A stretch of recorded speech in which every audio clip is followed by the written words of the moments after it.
Good evening. We are live. Clock is ticking.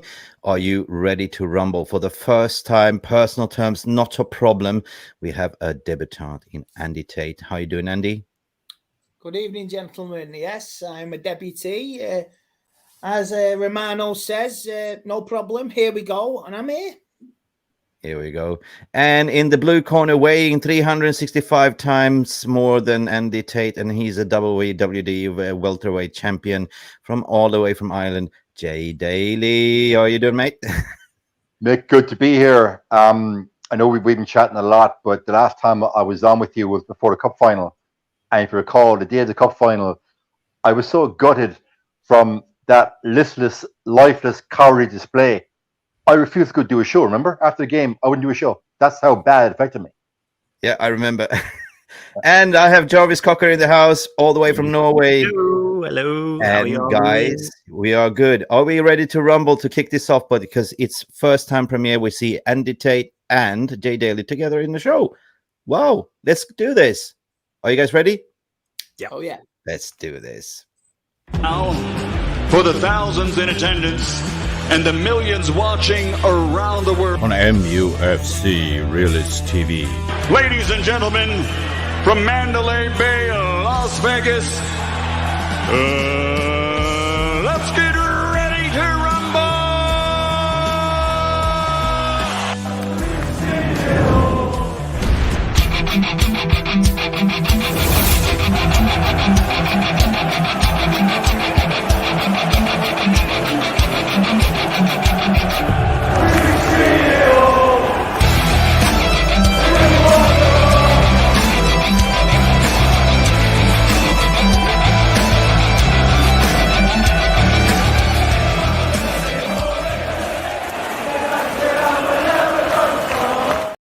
Indeed, guys. Welcome to the show. Welcome to the stream. Welcome, brothers and sisters in the VAR room. Please, you're the most important audience here. We are just the, actors here on the stage, but you are the one that determines our fate.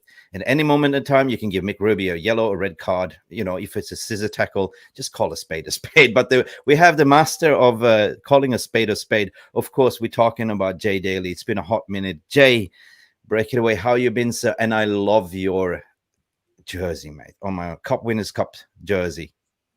Oh, he went. Yeah, I gotta go. You gotta go with some retro vibe tonight. I knew I was on with a legend as Andy, so I got to rock a jersey from 1990s, back when we were actually a world power. Yeah. So here we are. 16 when we won that. I was still in school. You were 16. So 91. What was I at 91? 91. I was 15, Andy. 15. So we're of the very similar vintage. Vintage. So we can talk about vintage United. Vintage. Okay, so will we do 30 seconds each on that cup final?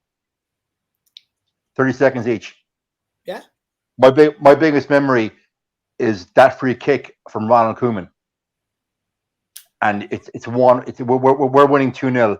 Ronald Koeman gets that howler of a goal past his name escapes me, our goalkeeper. He's sadly passed away now. Anyone help me out? Les Daly, who took the jersey over from Jim Leighton in the FA Cup final replay against Palace.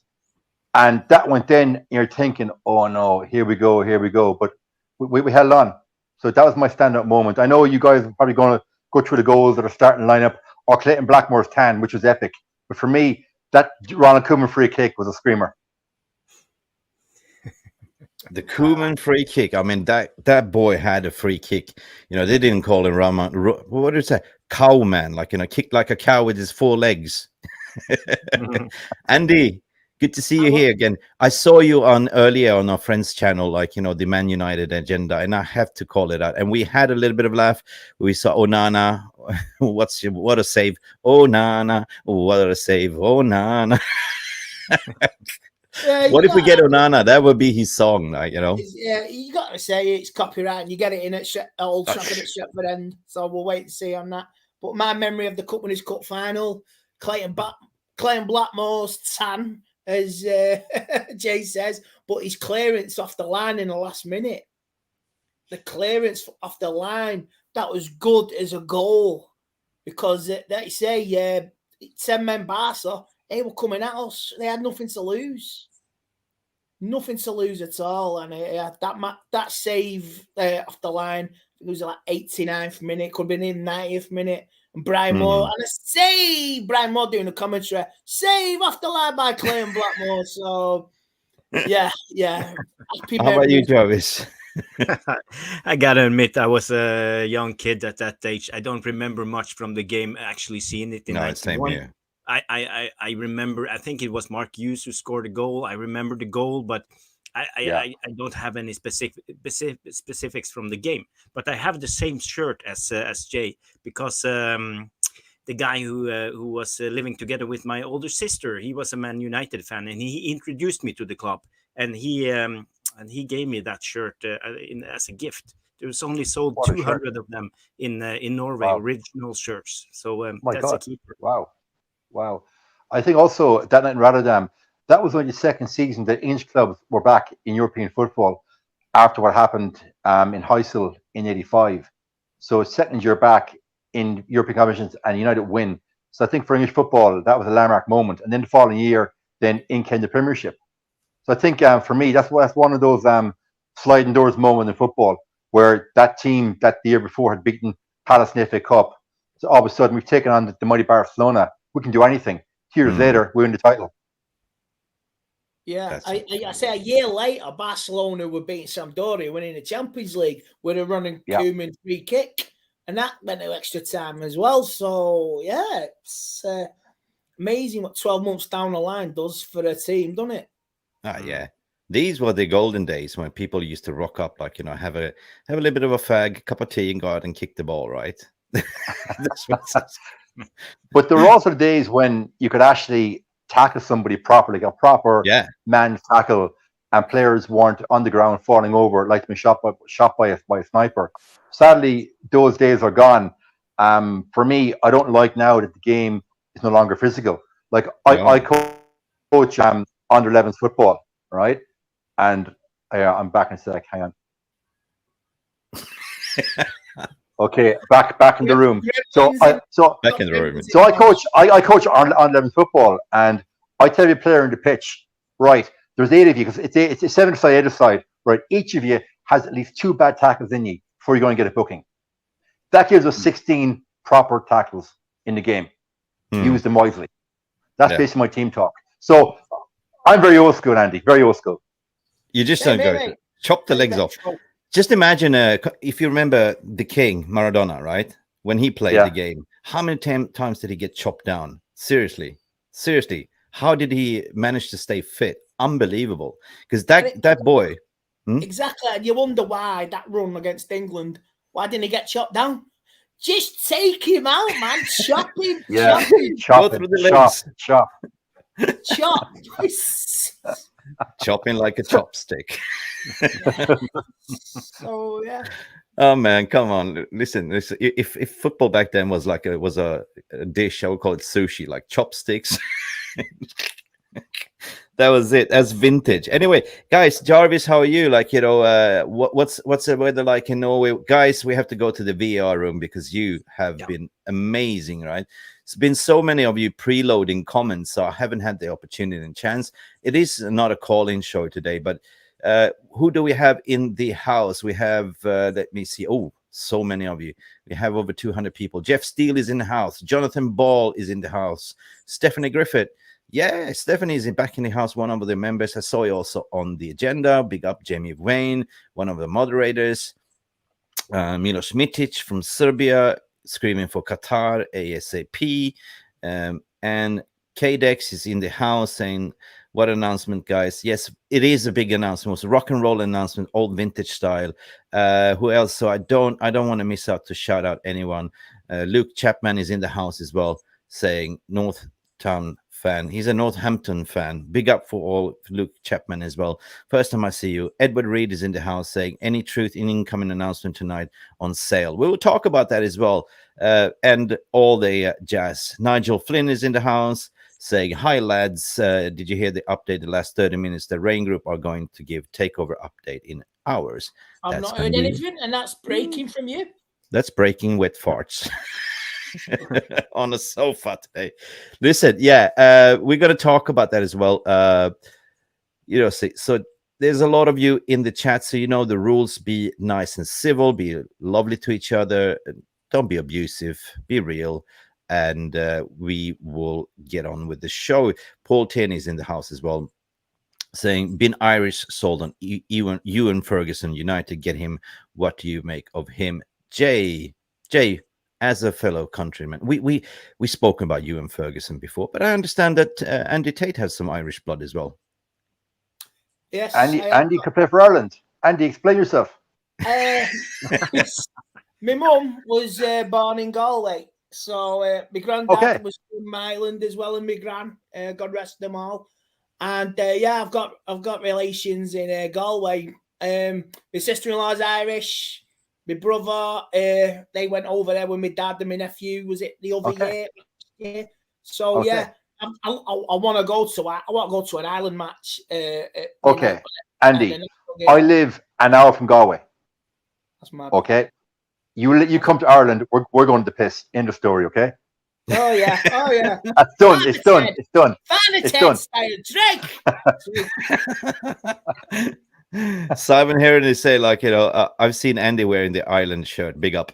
Yeah, true. Yeah, I just heard a rumor. 2002. Roy Keane, fuck off Mick McCarthy, World Cup shirt. Sorry.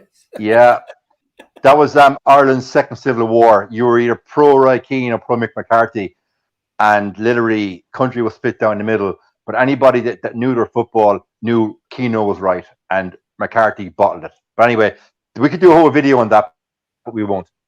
Yeah. Okay. We are growing, like, we're going to break our neck soon, Jay. But you got a Smithy here saying, nice to see you, Jay. Missed you on the United stand.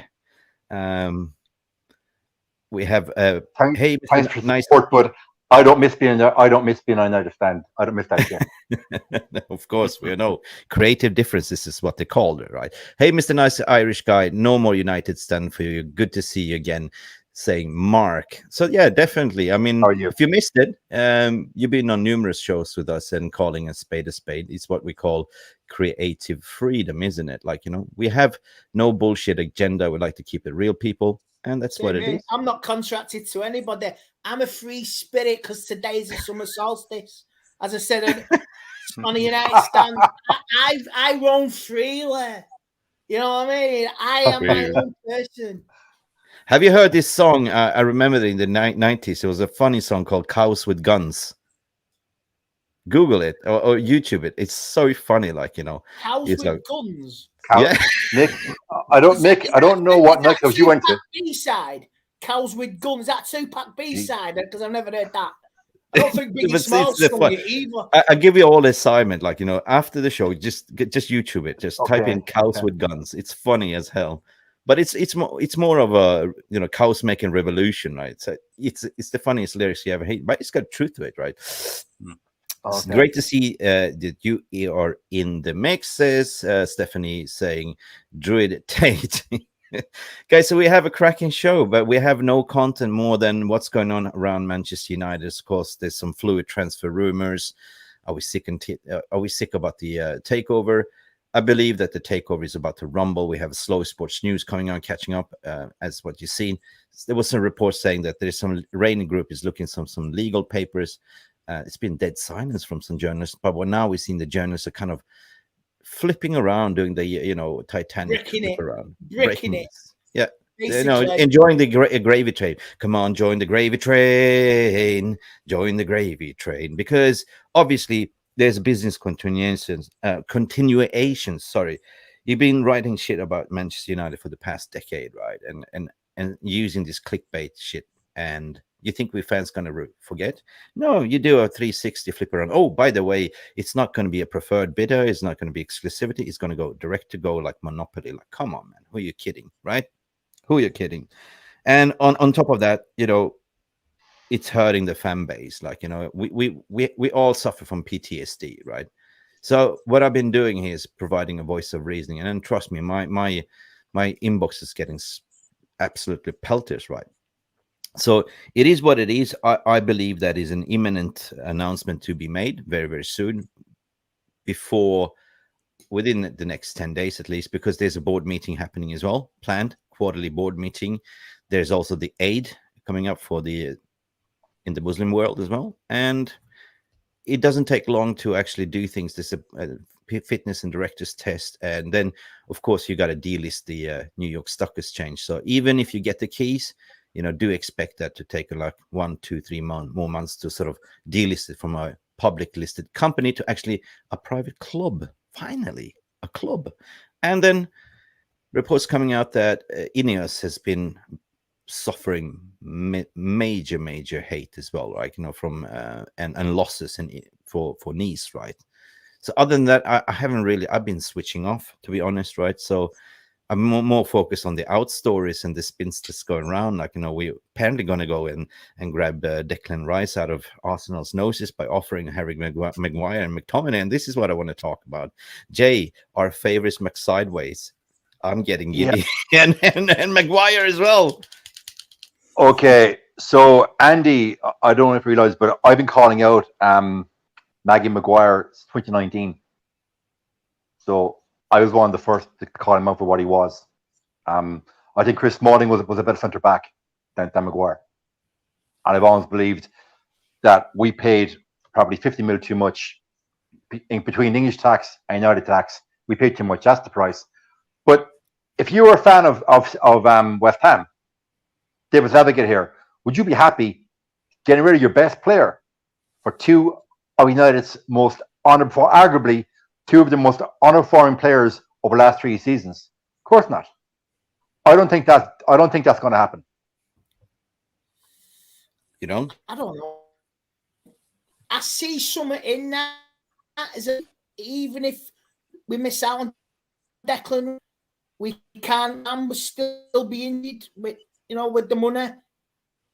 Either way, if we miss out on right, West Ham will have, let's say, 90 to 100 million plus wanting players as well. So they consider Scott McTominay he blows hot and cold. He can be good for a certain amount. Like start last season, I said this on the United Agenda tonight. He kept Casemiro out for a good 5 or 6 games. He played absolutely brilliant. Casemiro came and that's his history. Scott McTominay dipped, come back at Christmas, dip. And he's hot and cold. He's not a bad player. He's not a bad player at all, but he'll do a job for somebody. But Harry Maguire, in his first season, he was good. We needed him. It was actually, I thought the first season he was good. The second season, I believe, if we'd have kept him, he didn't get injured against Aston Villa, we would have won the Europa League final. But maybe it wouldn't have made a blind bit of difference anyway, you know, for the following season. But ego now aside, well, ego with it as well, he is he's surplus to requirements. Yeah, he is. I mean, we know that David Moyes his performances and comments over the last 18 months, nothing short of embarrassing. So, and he's not accountable. 5-0 Liverpool. Yeah. Oh, come on, man. Come on. What no Man United captain says that, you know, take responsibility. I remember it was a game against Burnley. We were winning 1-0. We're beating Burnley. He gave the ball away. We let him past him. We don't want to foul him. Burnley equalised. Camera right on him at the game. So it was your mistake that cost the goal. So what you got to say about that? Well, I think the forward should have done better. And some of his comments as well in his performances at the Liverpool, that interview before the Liverpool game when we got beat 4-0, absolutely scandalous. Absolutely scandalous. It was like, oh, it's spitting, man. It's PR department, you know, and last season as well. I don't need to prove anything. Listen, Sevilla. Just before Sevilla. Yeah. So yeah. That's it. Claire, welcome to becoming a member. Subscribe, legend and the myth, Andy Tate. Big up to Claire. I recognize your face. I've seen your face before, so everyone, welcome to this channel. Angie, we're not forgetting one of our members as well, the moderators. Hey, big up. Don't forget me. No, we don't forget you ever, Angie. I'm sorry, not being rude, but I can't see you, your other guest's name. But hi anyway. So yeah, if you can't see the other guest's name, we have Jay Daly and Andy Tate and Jarvis Cocker, of course. Maybe I should switch layout. But somebody is saying, hey there, saying, you know, Jay, I'm knackered, but I'm staying up to see your sexy face back on YouTube. There you go. We have some admirers. There's actually something in that. Okay, so we all know what knackered means, yeah. Jarvis, do you use knackered in Sweden? Yeah, sorry, Norway, I should say. So basically, right, today in the Irish media, we have the equivalent of the House of Lords. You know, where people just get there because they failed in some job and they get put in. So last night, a singer, Dermot Kennedy, said on stage, "I'm knackered." All right. So this person, female, who is in our equivalent of the House of Lords, is a traveller, a pikey, and claimed that he was being racist. So hence that's the knackered thing there. Oh. There you go. Oh, Knackered means tired. Oh, I know it means tired, fatigued. I've had a long day, but this now is how Ireland's become, Andy. Okay, this is how it's become. So if you say cream cracker, is that deemed racist as well? It's racist against cheese and vegans. Well, Andy. Well, I suppose there's probably somebody on internet that identifies as a piece of cheese or a cream cracker. Maybe they might get offended by that. I identify as a cracker and I spread so easily. So if you want to be woke and be a cracker or be cheese, and if I've insulted you with cream crackered, I apologise. Clip that up. Clip it up right now. That's comedy gold. Comedy gold, Andy. Well done, my friend. Well done. Well done. Oh, we're having fun. Okay, so guys, what do you want to talk about? Guys, let us know, because you are the content, but instead of talking ins, which is boring, I mean, it's more interesting to look at the outs, because we had some crazy stuff coming out with Iqbal going out. We have some crazy stuff about, you know, Todd Bowley doing some juju, right? You know, getting in bed with the Saudis and loaning back players to Newcastle. And there's some linkage that his investment company, who is the major investor in his consortium there? Is it Clearwater? Well, basically there is a linkage, basically. So the investors that owns Newcastle is also investors in Todd Bowley's consortium, Clearwater. So basically he's gone into buy 600 million players worth, in splitting up in 7 to 8 years contracts and payment terms. And now this season, he's going after offloading a lot of those players to Saudi Arabia. And, by the way, they are going to loan them back out to Newcastle, apparently, according to Neves.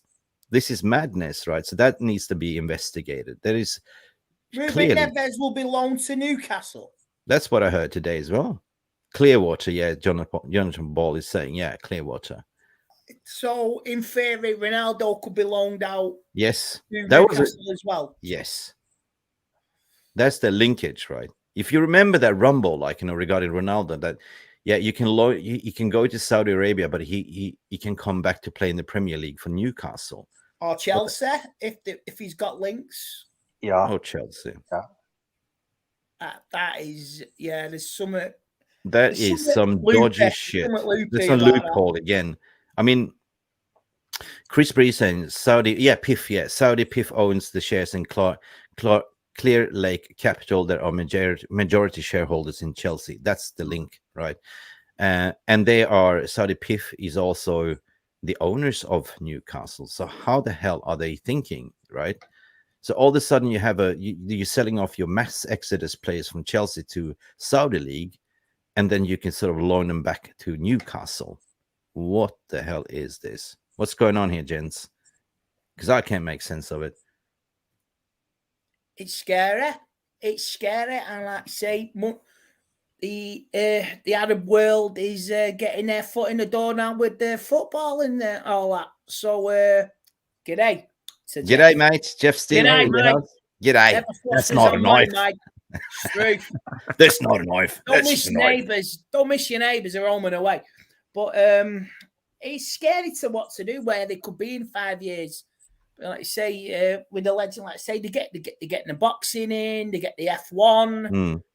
They're all veering for, like I say, that's a regular thing now. F1 in the region.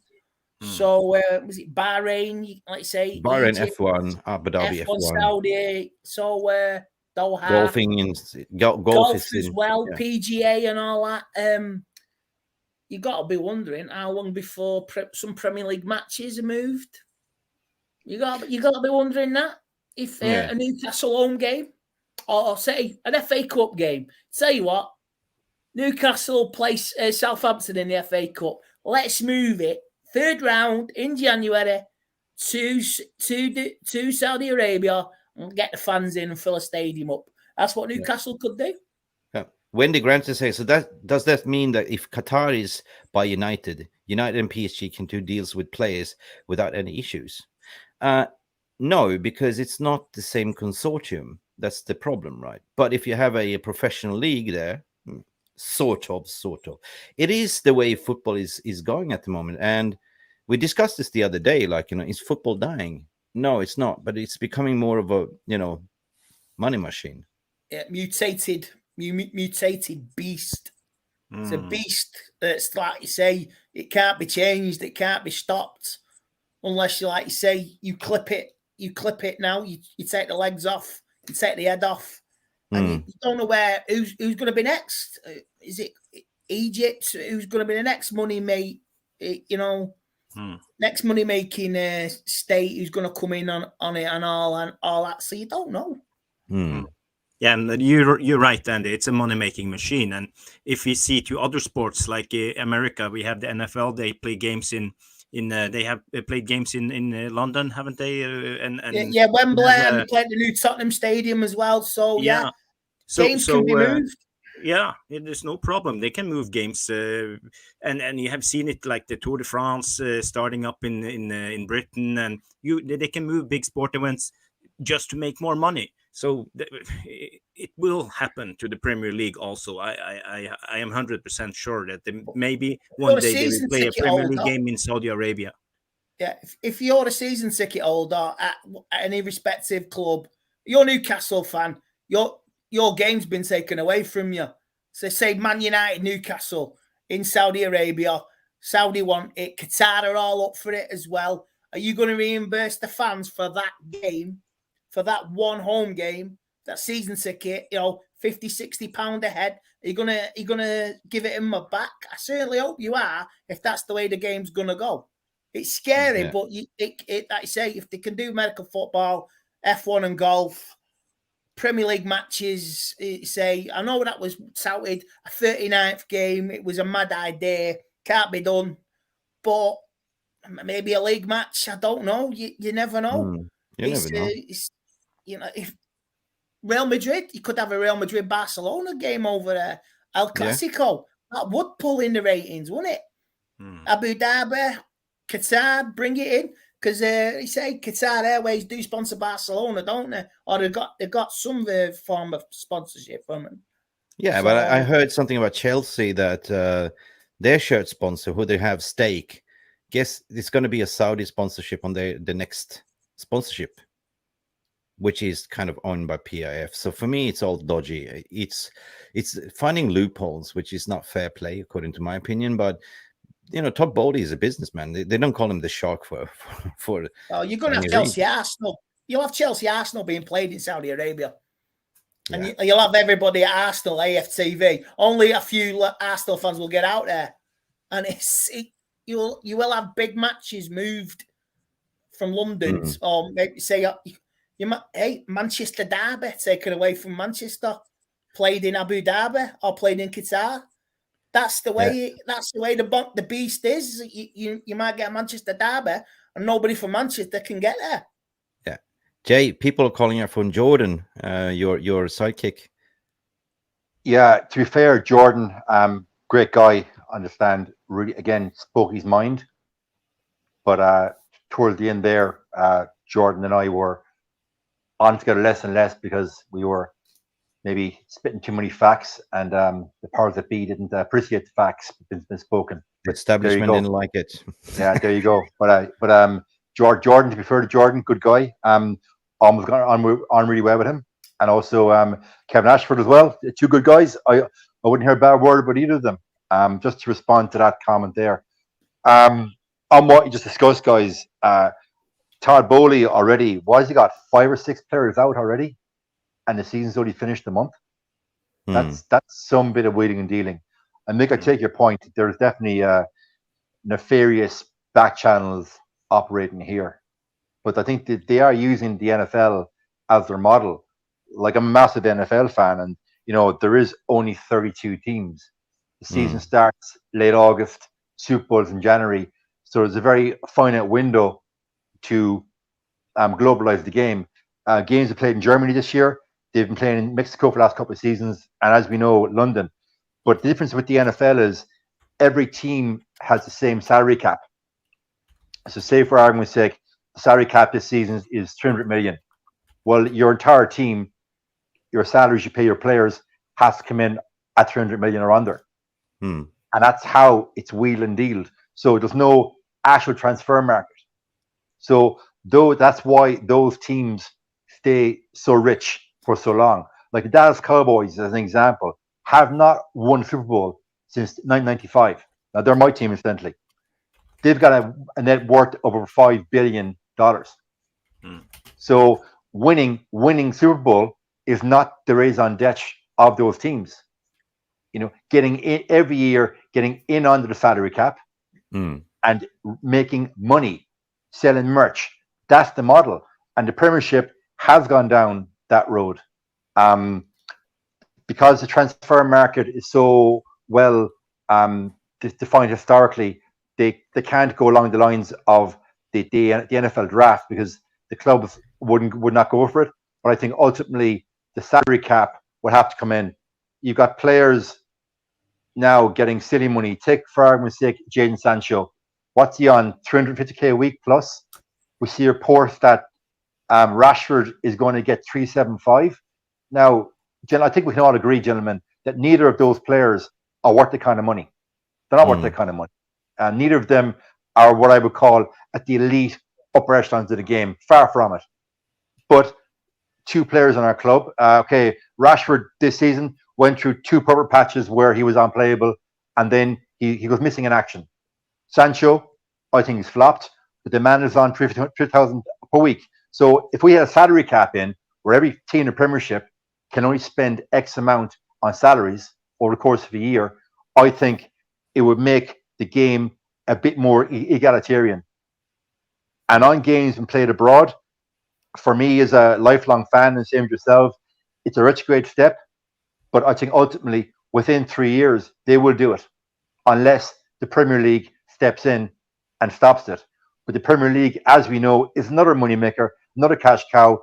They'll get a big payoff. They'll make money on TV rights, and they'll stand by and let it happen. Yeah, I'm gonna switch over to Andy and ask, like, the same, because Stephanie Griffith is wondering, and I mean, obviously, there's probably a reason why the Glazers want to stay on, and there's the future of football, and there's pay-per-views. Of course, the Super League was dead, but Premier League is being kind of reviewed as the Super League. Do you think that Saudi Arabia is trying to create some form of Super League and get some privilege to be playing in Champions Leagues and stuff like that, or is it something on the table with TV rights that we just don't know? I mean, Apple is releasing this virtual reality headsets where you can actually be in the game and pay, body cams and stuff like that on players. I think that's a bit too much. That, I mean, body cams when you're running, like bloody cams, body cams. Tell you what, let Mbappe, we're going to put a camera on you. Everybody pay £10 and we'll see Mbappe running at the defense and the skill. You'll be instantly connected to Mbappe. It is scary to do, but if you remember the Japanese league, they were throwing money left, right, and centre out. Chinese It could go pairs up for the Saudi league. You don't know. You don't know. But at the moment, it's a beast. It's like that. It's like a Jarvis. it's there. The shark's there, but you don't know it's there until it starts taking people. And the league, Saudi league, is taking some really talented players now. Say they may have got Benzema. He's a bit old, and Ronaldo, but they're getting the players in now. Guys, I'm old school. Like, I just think of teletext and that's it. To get the weekly sports, and it loads very crazy. Now you're having this VAR room. I love technology, but I'm just afraid to be, that we are getting too idiocracy, right? That we are too dependent on the, we can't even calculate 1 + 1 in our head anymore. Everything is done for you. You see it in rugby, don't you? See it in rugby. I was watching Wigan on Sunday in the rugby league against I think it was Warrington, and you could hear the referee, right? And what I'm going to do is, he's got a microphone on him, and he sent a player off after a few minutes, a Wigan player. So it's there. He said that technology. How long before they mic up the ref, and the ref's got to explain himself. Yeah. I mean, in the VAR room, right? The VAR's like, you could hear VAR over it. Oh, we got to hear this, and the ref's like, right. Everyone stops. The ref it's connected. The PA system. There's the ref. Right. I've got to do a VAR check. We've got something here. There's been an incident in the penalty box. Yeah, so guys, catch your mind back, Andy. About back in the 90s, I think is either BBC or Channel 4 did that for an Arsenal game. The ref got mic'd up, and you could hear Tony Adams and Steve Bold and the Arsenal players literally fucking him out of it. And that was the last time a ref got mic'd up. It was a whole show on it. I think it was Channel 4. It's donkeys years ago, but they haven't done it since. But they won't dare because there's a line you cross with technology. It's like, remember goal line technology? Nothing's foolproof. I mean, it came in after England over the line. Frank Lampard, that was it. Bang, we need VAR. Yeah. And if you remember a few years ago, Sheffield United, was it? Aston Villa stayed up at the expense of, was it Sheffield United? A goal across the line or something like that. And it was across the line, and the ref's watch never went. So it's technology, and it's not foolproof. Human error. The technology's there, but you will always have it'll be artificial intelligence next. Yeah. You'll have a referee, a virtual referee explaining to you on your headset with a face. You say, God knows where we're going with that. So it's scary. But Andy, at least then there would be some intelligence explaining the decisions. Would there not? You're going to have all the referees are going to do an AR simulation of themselves and have an artificial Rennie from like years ago. At least then you wouldn't have Dermot Gallagher on Sky every fucking Monday morning backing up the refs. Every fuck up they make every single weekend. You have Gallagher on Sky talking bollocks every Monday. Every Monday. It's like a comedy sketch. It's like a comedy sketch every Monday. No matter how much they fuck up, he won't call it out ever. Big up. Guys, give me AI. Give me AI. Yeah. Aye. Guys, don't forget to like and subscribe. One of our moderators, NG in the house, saying subscribe to the best MUC family channel on YouTube. But also, guys, don't forget to go to Manchester United, the Man United agenda, Mr. Nuruddin structure, United Real Therapy Army. I sent him a link, Nuruddin, to come in. I don't know where he is, but we all are friends. And even the Paddock, I had the best super chat ever sent to Jay Motti and Joe Smith, right, the other day. I think it was I sent him, guys, what do you think about the mic'd up VR situation? And they went on a run for 10 minutes. That was a meal. That was the best super chat ever. They are so funny, especially Joe Smith. Like, you know what? And there was a situation where I did a podcast on this, and I actually took a clip, and I got caught by copyright issues.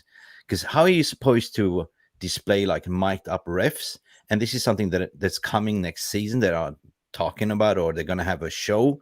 I think it's on Sky Sports or BT, something that they're going to talk about, like in a retrospective, showing incidents, and they're going to actually show you the conversation between the refs and the players and everything else. So that's going to be interesting. But I agree with you. I want to see it live, like in American Football League and stuff like that. No bollocks. But anyway, big up. Guys, how many likes do we have right now? Anyone? Tell me. Can we get 100 likes? Okay. Box is saying in the house. 71. 71. Can we get 100 likes, please? It's free. You can only burn in more Share extra. And subscribe. Share and subscribe, people. Yeah. You got two legends here. You know what I mean? Two legends in the house. Yeah.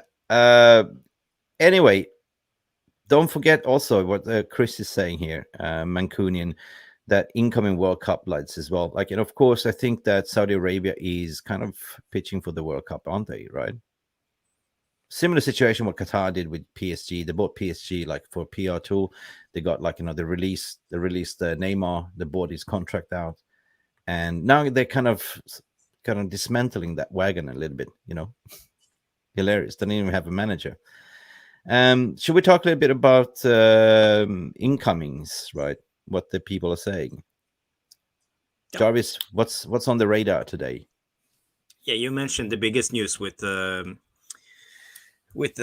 swap deal. So you can swap McTominay or Maguire to with West Ham.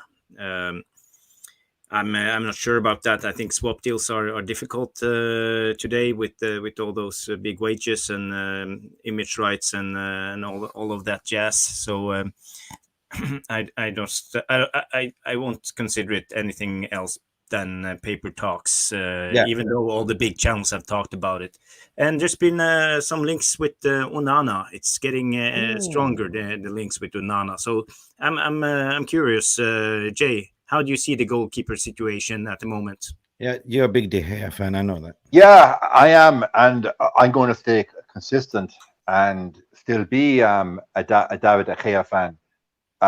The abuse and vitriol I saw from our so-called fans during the week against De Gea, I think it was nothing short of disgraceful. He's the last player in that squad to actually have won a league title. Okay, yeah, I know people say flip side American is game has moved on. He's distribution issues, blah blah blah blah blah. It doesn't come out in his box, but the man still got the most clean sheets this year in the season Premiership. There was seasons under Van Gaal where we were absolutely dog shit. That Moy season, without De Gea, we could have been down fighting relegation. So the newer fans, the favourite fans that are watching the club only 5-6 years, they don't get the context of David De Gea. Personally, I would be of the opinion you keep De Gea. We got bigger problems than De Gea. You bring in an up-and-coming goalkeeper for a season, and then next season you shift David De Gea on. Getting rid of David De Gea now, it's like throwing the baby out with the bathwater. He's not the big problem, in my opinion. Yeah, that's a good opinion, Jay. But it was obvious from last summer that De Gea wasn't the keeper for Ten Hag, so he let him stay for one more year. And then now it's like, are we going to support Ten Hag or not?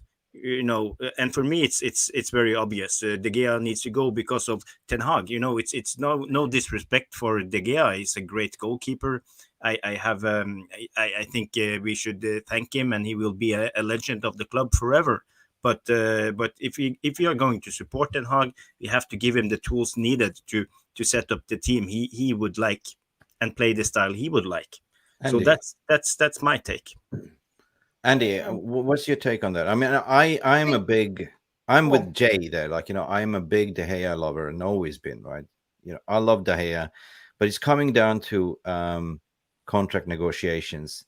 He's probably had a conversation to say, look, you can stay, but lower down your wages, right? I'm looking at from De Gea's pair of eyes, putting myself in his situation. If I'm being told to say, look, I'm going to bring in another goalkeeper, but if you want to stay, you got to lower down your wages. And I'm thinking, well, hang on, my career is short. I'm a goalkeeper. I can probably play football till I'm 40.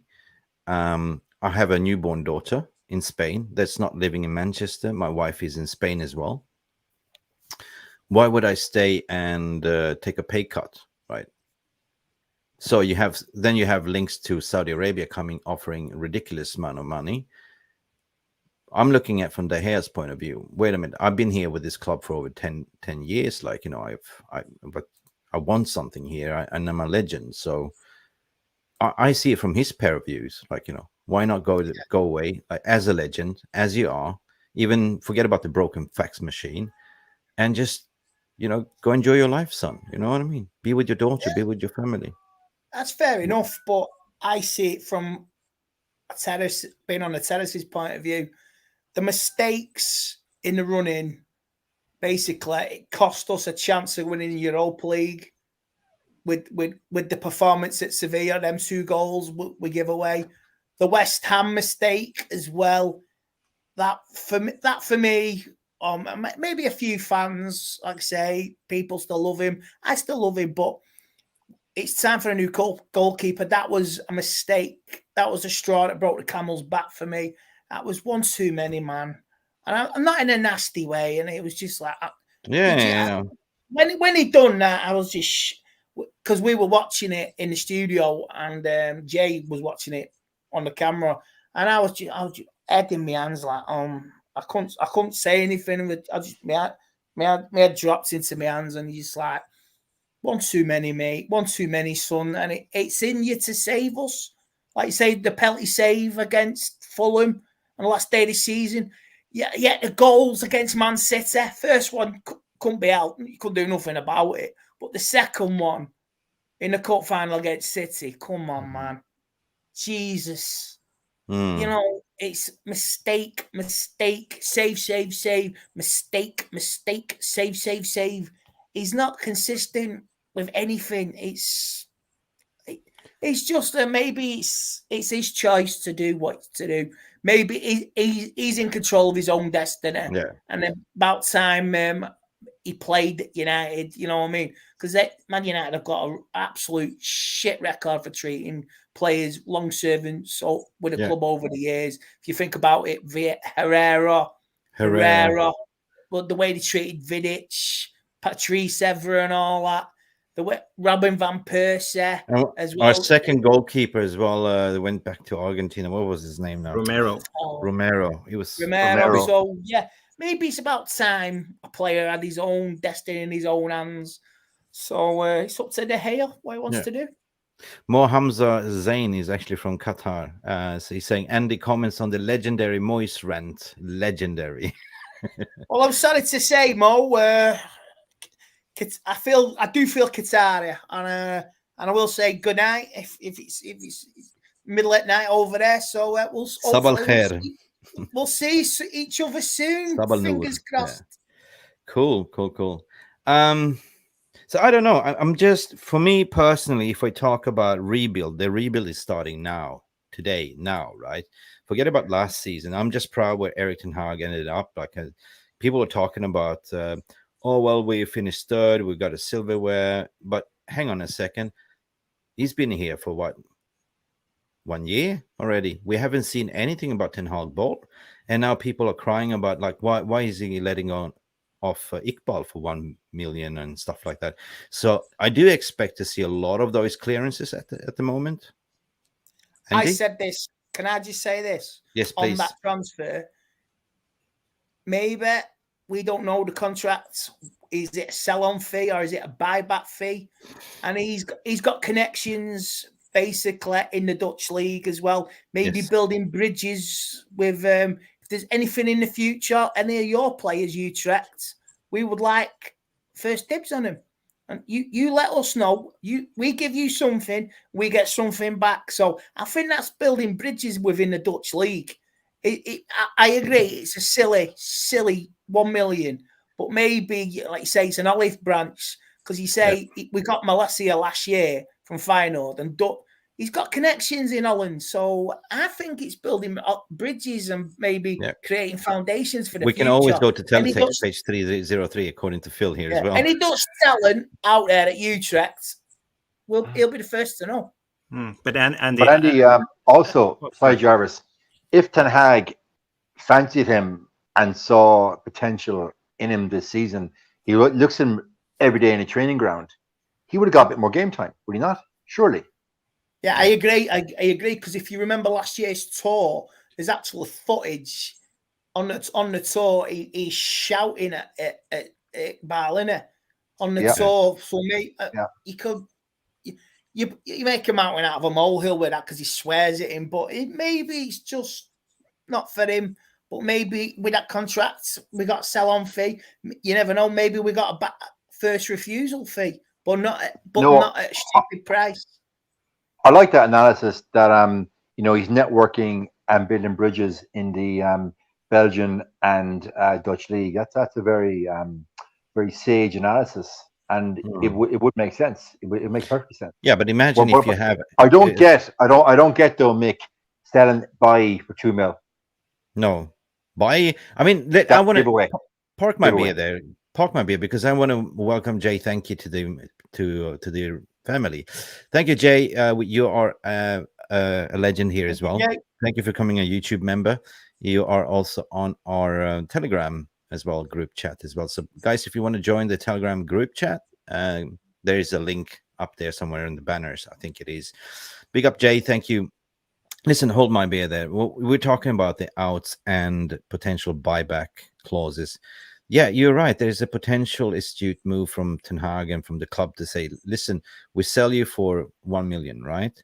And then we have insert, I think I heard Jody Alexander today in one of the spaces saying that we have a 10 million something sell-on clause, something on it. So whatever they're selling it for, we will profit at the end of the day, right?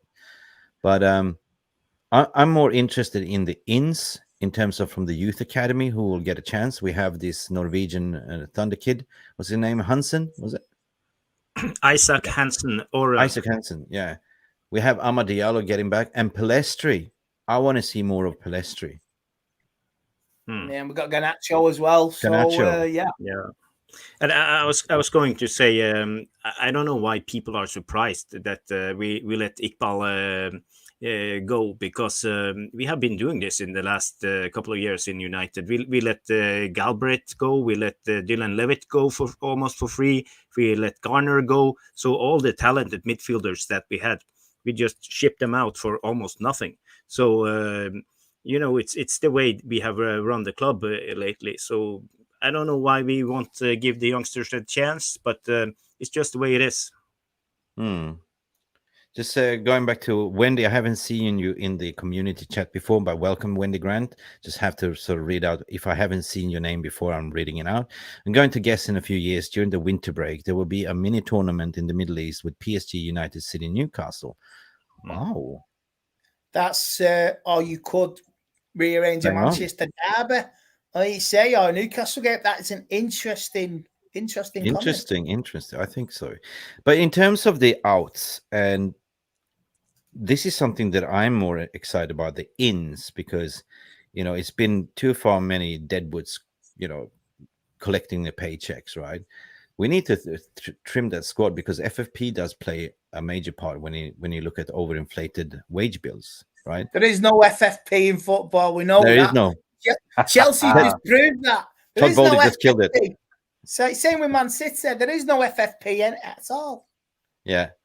Now, in terms of everyone, I was on a space today, and people were getting absolutely panicked. There is no movement. There is nothing is happening. There's no fluidity. And I said, where are we now? Where's the transfer window? Okay, has it opened yet? No. Okay, calm down. Right. The English one has, but the European won't open until July the 1st. Yeah. So all I'm saying is, like, if they're talking about Mason Mount, now Harry Kane is apparently trying to put a force. He's not coming back after his England back into Tottenham. He's basically told his brother, like, get me to United. I mean, I say, if you want to come to United, it's your choice, mate, Harry Kane. Just put your foot down and just, I don't know, man. But at the end of the day, if Harry Kane happens, do you guys think it will happen at the end of the window? I do. But that goal at Stretford End on Monday for England, I just pictured it in a red United shirt. You know what I mean? He'll look the piece in that United shirt. That's what That's what I was picturing when he was scoring that goal and taking a penalty at the other end. But yeah, after the first 4 games, where are Tottenham going to be? So say Tottenham, bottom of the league, no experience. So players, what's the manager going to do? I need players. I need cash. Are you going to raise it? Are we going to like do a 𝒖𝒊𝒂𝒏𝒅𝒊𝒔𝒕 stuff on the last day of the season? True. Last day of the transfer window. I have a super chat from John Johnson. Sorry, it's been taking time to call it up, John. One of our regulars is a question to you, Jay, as well. As Jay is a De Gea fan, apart from being the goalkeeper, VGD, what's that? Very good, formerly world-class. Formerly world-class shot stopper. What does De Gea do even at the average level? Don't agree with abuse. Yeah, true. I mean, I don't agree. If I read this correctly, Johnny, there's only one John Johnson in the house. It's basically you don't agree with abuse. And yeah, he's a shot stopper. And I'm saying the football has changed dramatically, like where goalkeepers are almost demanded to be a center back or a CDM, right? With the license to pick up the ball within the 6-yard box, right? But what De Gea has, nobody can take it away from him. And that his fast reflexes and shot stopping abilities. And I'm saying that at the end of the day, according to my humble opinion, I wouldn't mind keeping De Gea, you know, and I wouldn't mind to get in a second goalkeeper to challenge De Gea, right? David Raya or Nana, right? The crux of my argument was that essentially De Gea is not the nuclear problem in that squad right now. We need 2 midfielders, and we need 2 attackers. That's True. 4. That's the priority. That's 4 players, guys. Before we even look at getting a backup centre back, that's 5 players. Now, can you see us buying 5 players if our budget is only 200 mil, and then selling another 5 or 6? Guys, that's between 10 and 12 deals. When have we ever done 10 and 12 deals in one summer transfer window under and park the ownership thing, right? Yeah. Like look at our CEO. Would you believe our CEO has the competence to pull off 12 deals and negotiate 12 deals? Lads, we couldn't negotiate a price in Amsterdam. We are piss poor at negotiation. Well, we will see. Basically, we appointed Matt Hargreaves now as a new chief negotiator. Matt is from Adidas, spent 14 years there, 6 years as a chief negotiator for Adidas in terms of sponsorship deals, football, marketing, and all that stuff. And I'm hearing from my ears on the ground that if you compare Matt Hargreaves' caliber, he's what you will get in a male version in Marina from Chelsea. So he's very, very, cutthroat as well. So I'm looking forward to see that collaboration with Matt Hargreaves and the team. He just started on Monday, by the way. I think Jay's right. I think Jay's right. We only can negotiate 1 deal at a time. But look at Arsenal; they're negotiating 2 at the moment. I remember was it a couple of years ago, Man United saying we can't negotiate. Nobody can negotiate 5 transfers at once. Okay. Real Madrid did it. They bought 5 players. Was it Hazard and? During the summer of 2018, they bought 5 players. I remember that. So Andy. So basically, we've been saving the number 7 shirt, and I see it's going to be you. That number 7 shirt is me. Yeah, that number 7 shirt. That's my hero, Brian Robson. That's Brian Robson. Of course, it is. But I'm moving on. Yeah. Sorry, guys. So I'm just loving that shirt, by the way. So I'm saying like they're saving it for you, Andy. So yeah. You're going to recruit you in next season. Yeah. I've got happy memories. I've got a blue one of that with my name on it as well. Fleetwood Mac, 1989. Oh yeah, Fleetwood Mac. I remember listening to the concert in Manchester. I could hear it. I was only 14, but you could hear it from the old main road. It was coming on the wind from Main Road, and it was blowing it. You could hear it. Manchester was silent, but you could hear Fleetwood Mac. It's just a shame Man City have ruined that song for me. Oh yeah. Oh, you know what I mean? Jack Grealish has ruined it for me. But you're not taking my 14-year-old memories away from me, Jack. But, God, I want to, because the VR room is amazing. So they're the ones that are also generating the content. So I want to go by Nelbase. So hello guys, what your perfect summer window for Manchester United? What should United? Hang on, I'm trying to, with my dyslexic brain, like what I'm trying to say is, what is the perfect summer window for you guys, and who should Manchester United sign? That's a good question, and I think we should stick to that. I'm throwing it back to. I'll start with Jarvis then, because Jarvis been quiet. Yeah, we have all the legends in this room, so I just gotta let them speak out of respect. But players we need to sign, as Jay mentioned, we need 2 strikers, we need 2 midfielders. I would say we also need 1 center back if Maguire goes. Let's hope. And I would go for the goalkeeper, and that's basically 6 transfers. I don't know if we can do that, but I would like it to happen. When it comes to strikers, I have 1. I have Kolo Muani and Højlund. I would go for 2 young strikers just to give Ten Hag time and not the pressure. I don't think we will compete this year anyway, so let's just build the team. When it comes to midfielders, I don't know. It looks like Mount is coming in. Maybe Rice is coming in. For me, Rabiot as well. I've heard Rabiot, yeah, Veronique. Rabiot is also a good shout. You know what I mean? Yeah. I think Mert has been on the Tinder again, like with Veronique Rabiot, saying like, hey, come back. Probably winding down. Remember me? We did wining and dining back in the Montpellier. Remember me? You rejected me. Oh yes, Mr. Murtaugh. I'm coming back. And we also need for me we need a center back, but we need a versatile center back. So actually the Timber would be great, but because he can fill in as right back also. And when it comes to goalkeepers, I would like to see Onana in, because he's the best ball playing goalkeeper in my mind. But we also have Costa, but he's going to be really expensive. I can't see any other goalkeepers coming in at the moment, unless we just keep De Gea and just wait for next season. What do you think about what Stephanie Griffith is saying? One of his members saying Højlund now and Tony in January. That's actually not no. Just wait, guys. That's not a bad call. Ivan Toney, big, strong, physical target man, right?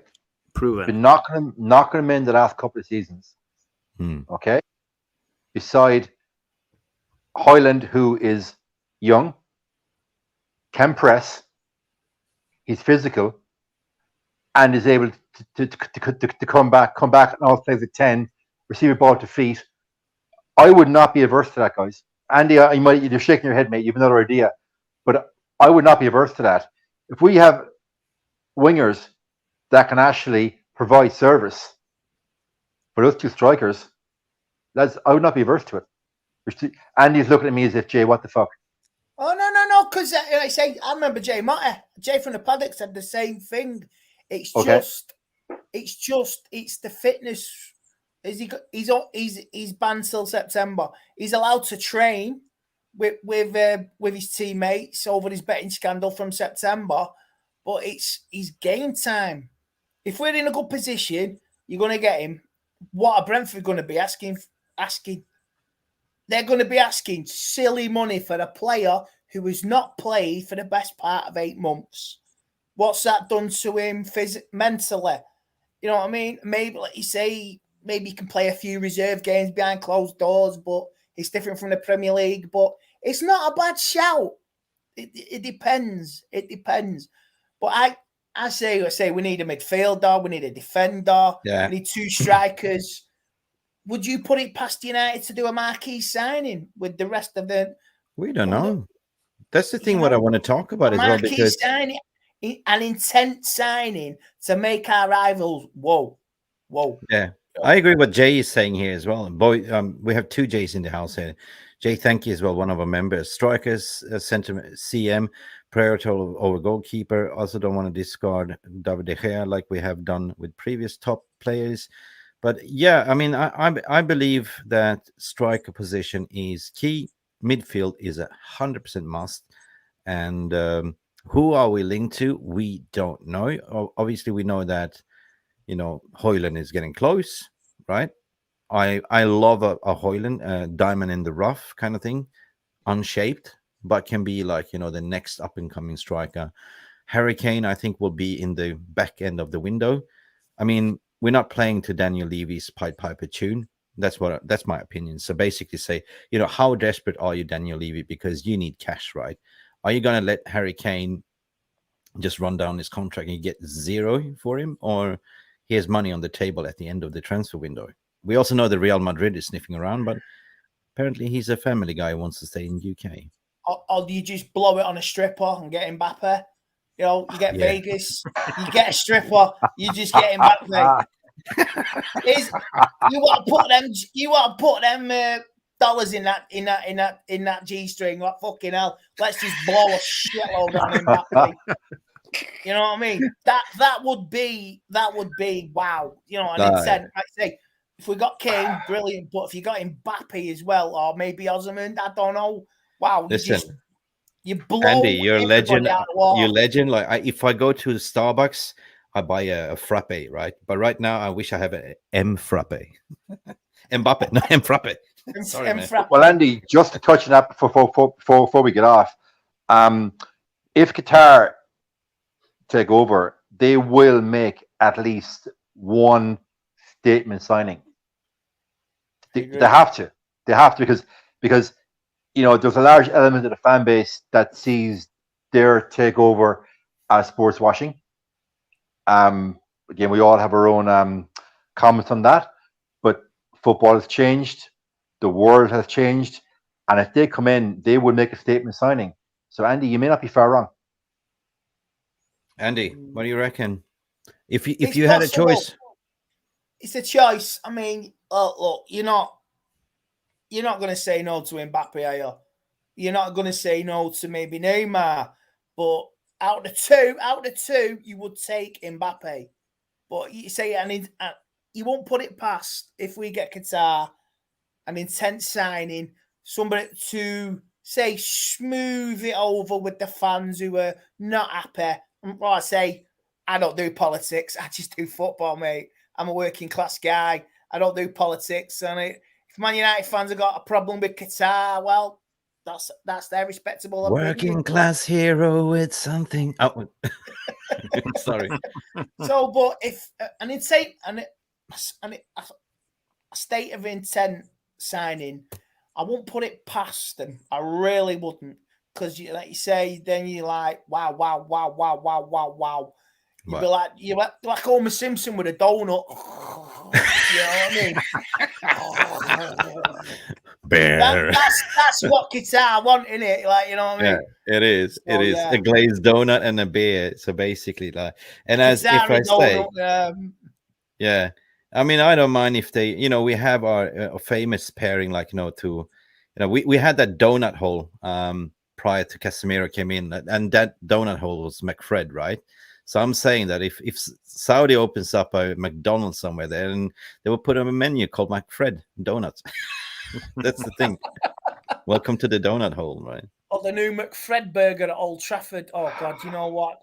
That'd be on the menu, wouldn't it? The McFred burger. A hint of Angus Scottish beef with a hint of Brazilian sauce. Fucking hell. I could see that on the menu at Old Trafford. I could.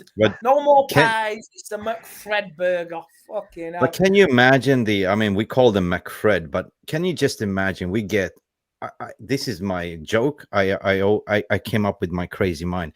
You get a Rabiot in a free, right? You get it in a Mason Mount. Imagine that midfield pairing name. Oh my God. Mount a Rabbit. Mount a Rabbit. Oh my God. Mount a Rabbit. Mounting the rabbit. Oh my God. Jarvis. Got a picture of Bugs Bunny with a carrot saying, "What's up, Doc?" Hey, what's up, Doc? Okay. What's up, Doc? And on that note, this is getting his words, not mine. Jay, you look knackered. On that note, up 6:30, boys. Yeah, up 6:30. Do the gym workout. You're looking fit and sharp. Yeah. Listen, Jay, it's been a minute. thank you for coming on. But before you finish, who would be your dream signing on top in the midfield? Ooh, dream signing. A Roy Keane clone. Yep. And a Van clone. Okay. Any names in particular? No, because those players don't exist anymore. Look, whoever Ten Hag signs, we've got to go with his selections. He's the manager. We're not. We're just fans here. But I would like to see the likes of Sancho, McTominay, Martial, and Maguire moved on post haste. Okay, fair enough. I mean, everyone has their opinions, but I'm always I'm not player FC. I'm looking what Ten Hag wants to do. I want us to come back to the winning way. So wherever he decides, I agree. John Johnson is saying Qatari's statement is selling Rashford. Yes, people. No, John Johnson. We know John Johnson that he's not the biggest Rashford fan, but we do appreciate you, John Johnson. Thank you for your super chat and donation, mate. Yeah, thank you. Last time we played Play and Keep, and John Johnson donated to keep Rashford in prison. Never forget that. Legendary John Johnson. Okay, good night, guys. See you soon. Good night, Jay. Good night, Jarvis. See you soon, gentlemen. Good night, guys. Pleasure. Bye-bye now. Bye-bye. It's been a pleasure, mate. Oh, no, he disappeared. Hang on a second. Oh, up and early, innit? Up and early. He's such a legend, mate. He's such a nice guy. He reached out to me when first he wanted to come on the channel. Now he's been on as a regular. But this guy is dedicated. Like he you know, he's been competing in bodybuilding, like as champion. He's, you know, keeping physical and working hard, like, you know, and very humble. And that's what it is with this channel as well. We call it no BS. We call a spade. And at the end of the day, it's creative freedom, isn't it? Yeah, it's creative freedom. I can drift wherever I want. And I'm not obligated by anybody. I don't know. Big up, Jay. You disappeared, but you know, Stephanie Griffin was saying big up. Sajif, can I hop in? Actually, we're about to wrap up the show. This is not a call-in show today, Mr. Verma. So next time, 99 likes, 99 Luftballon. I've got 99 problems, but I ain't one. Oh, come on, man. Come on, we got to make up some songs. 99 in Luftballons. Come on, we want 100. So we talked about all sitting on a wall. Some players don't still have songs. Like we don't have a song for Varane yet to chant, right? So we gotta make a competition. Like, you know, when Butcher doesn't have the song either. Martinez, right? Who's making the songs? Maybe I should apply for that position. Yeah, you should. Okay, you're creative, Mick. You can do it. Yeah. Varane, Rafael Varane. He's playing for United. His name is Rafael Varane. No, hang on. Yes, he's playing for United. His name is Rafael Varane. Yeah, he's playing for United. You will never pass him. He will shoot you down, bang, bang. And Butcher, like, you know, oh my God, brilliant, everyone. Andy, guys. Hey, we have a question to Andy here. From yes. Here it is. Have you ever been for a pint in the Nag's Head in Manchester? Yeah, I have actually. Yeah, I have. I think it was just before COVID, the derby. Remember when we won 2-0, somebody got the second, and you know what? I'll have a pint or two and enjoy the night. And that's what I did. Yeah, I've drunk to the Nag's Head on match days.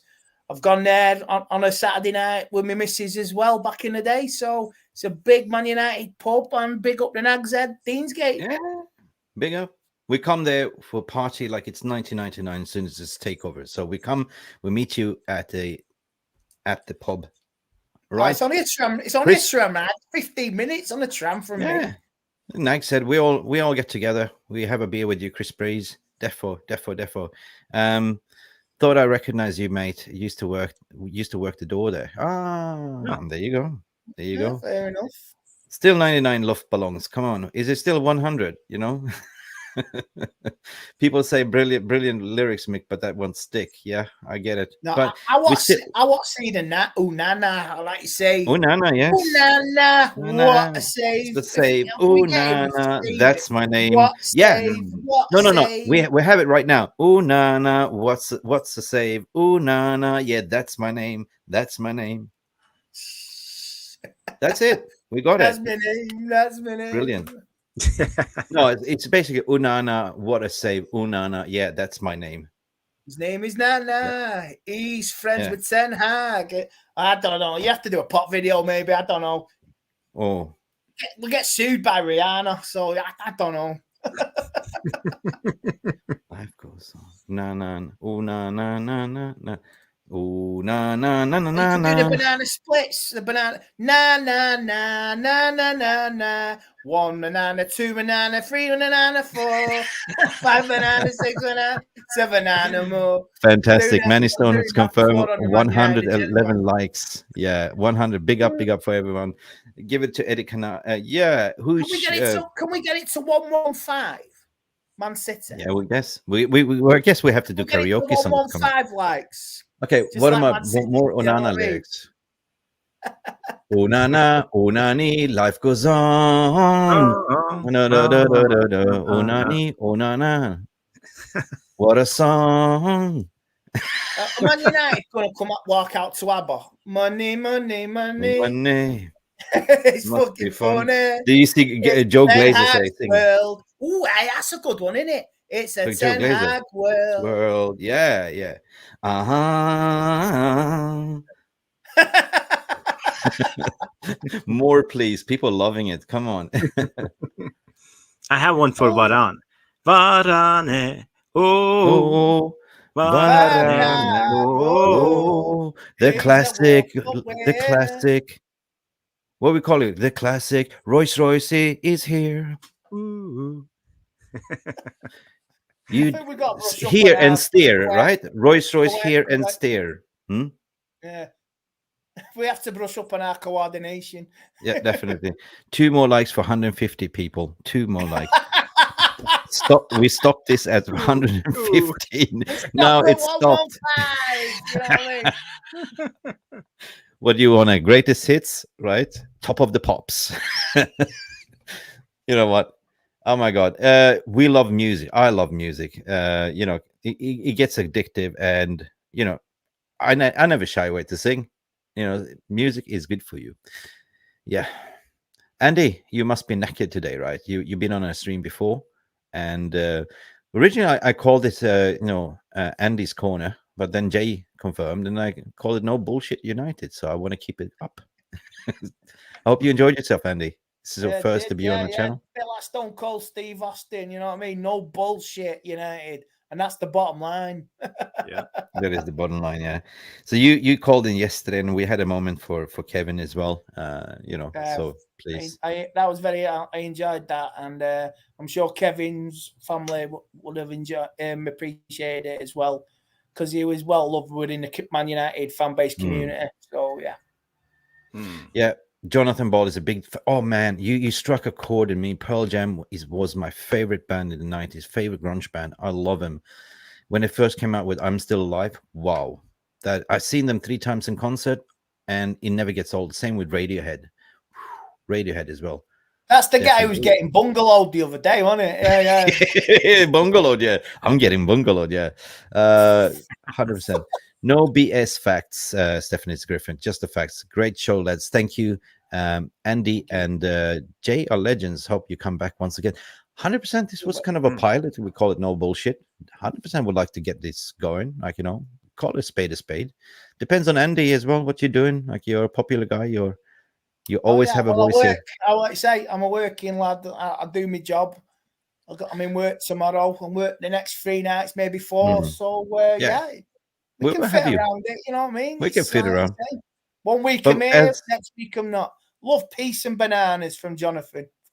That's always Jonathan's favorite ending. He always says love, peace, and bananas. And that's kind of stuck with us because that's what we always finish off. Jarvis was in a UK band. Yeah, that was, who was that? Jarvis Cocker was the singer of the Blur. Pulp. Pulp. Yeah, Pulp was it. Pulp Fiction. You want to live like common people. I want to live like common people like you. Anyway, guys, it's been an absolute guess. Thank you everyone for coming in. I think we had fun. We had fun. So it was all about, you, Andy, as well. I hope you felt comfortable. Also meeting Jay as well. So hope we see you guys soon again. But it's past midnight. It's where I am. It's 20 past midnight where I am. And it's 20 past 11 where you are as well in the UK. Wherever you guys are tuning in the world, please don't forget to like and subscribe to this channel. I'm up at 8:30, so I've got to do some errands and prepare myself for work and that. But have a busy day, and got family coming down tomorrow with my missus. So busy day tomorrow. That's why I'll go to bed in the next half an hour. And we will keep cup of tea. I'm going to take my cup. Kid, as you say in Korea. All right, kid. You want fancy a brew? Yeah, right. we should do a quiz show on Mancunian slang. You're right. You're Mingen. You got a picture of me at the Rovers anyway, haven't you? So Mingen, right? Mingen is like foul. Yeah, I sent you that picture of me at the Rovers return, Coronation Street. But I get around Manchester. Wicked. Listen, Friday, I might not be able to do a stream because Friday in Sweden and Norway, we have something called Midsummer, right? It's everything's done still. Everyone does this silly dance and get drunk and, I don't know, eat a lot of good food. But if something breaks, of course, I would be jumping on to do something. But don't break the plates. Don't break the plates. But if there's any breaking news regarding the takeover, if there's anything, of course, we got to jump on straight away and just go. One last question. I'll see the tweets today. If it gets announced, will it break the internet? Hell yeah. Because I remember what happened with Michael Jackson, God rest him. That crashed the net. So it will break the internet. Rival it. I mean, it will be like this.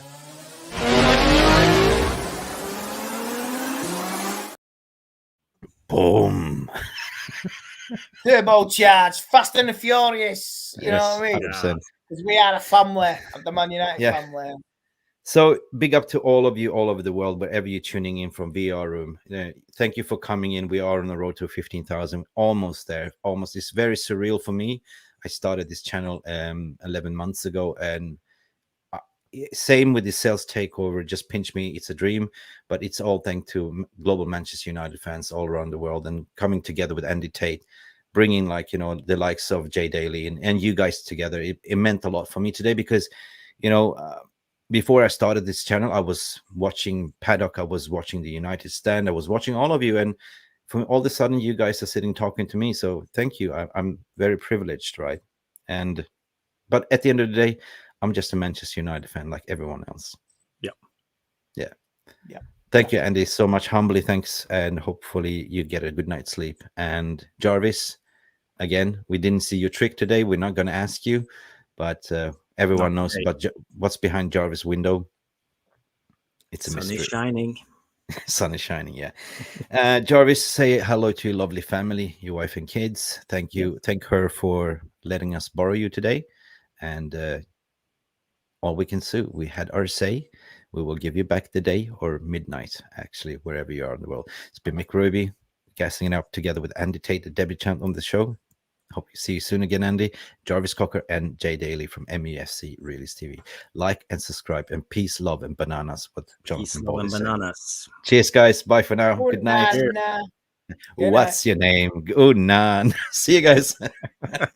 Thank you so much for stopping by and watching Mufc Realist TV. Don't forget to like and subscribe and follow us on the socials.